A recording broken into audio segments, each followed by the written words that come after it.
صاحب او د ضلع مدیر ډېرو خوږو د عوامي نیشنل پارټۍ انتهایي ګرانو ملګرو،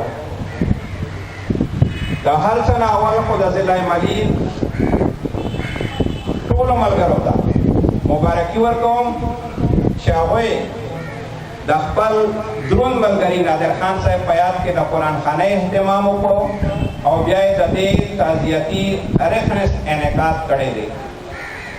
ملګرو خپل ملګري یادول، د هغوی په یاد کې غونډې منعقد کول د پښتون قوم قابل فخر او درانه روایات دي.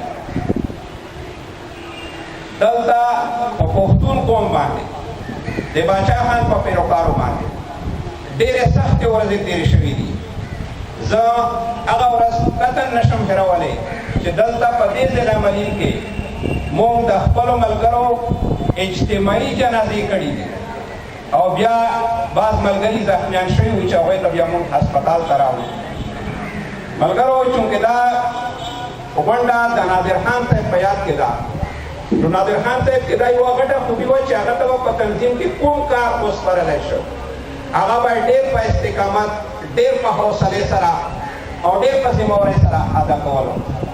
دا د هغوی یوه غټه خوبي وه. دلته هر یو ملګری یقینا چې د نادر خان صاحب کمی، د هغه غم، د هغه جدایي او د پارټۍ دپاره نقصان ډېر په شدت سره محسوسوي او د نن غونډه د هغې احساس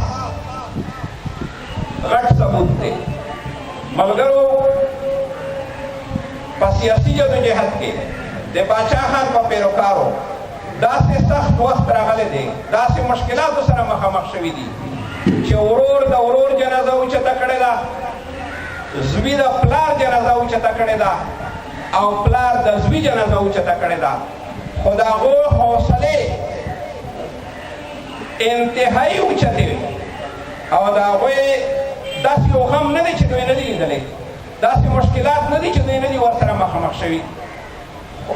غم په خپل ځای داسې و چې پښتو کې وایي چې یار د بل درومي بېلتنه دې د هر چا په غم شریک کړم، بېلتنه دې د هر چا په غم شریک کړم، یار د بل درومي او زه ورپسې ژاړم.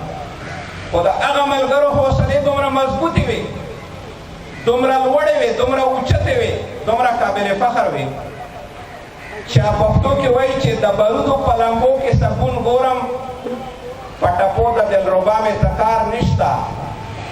د برودو په لمبو کې سکون ګورم، په ټپو د دلربا مې څه کار نشته.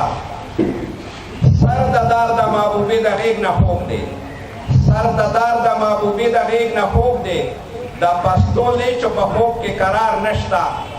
زه به خپل وجود په سرو وینو کې رنګ کم، د ظالم سره به مخ په مخه جنګ کم.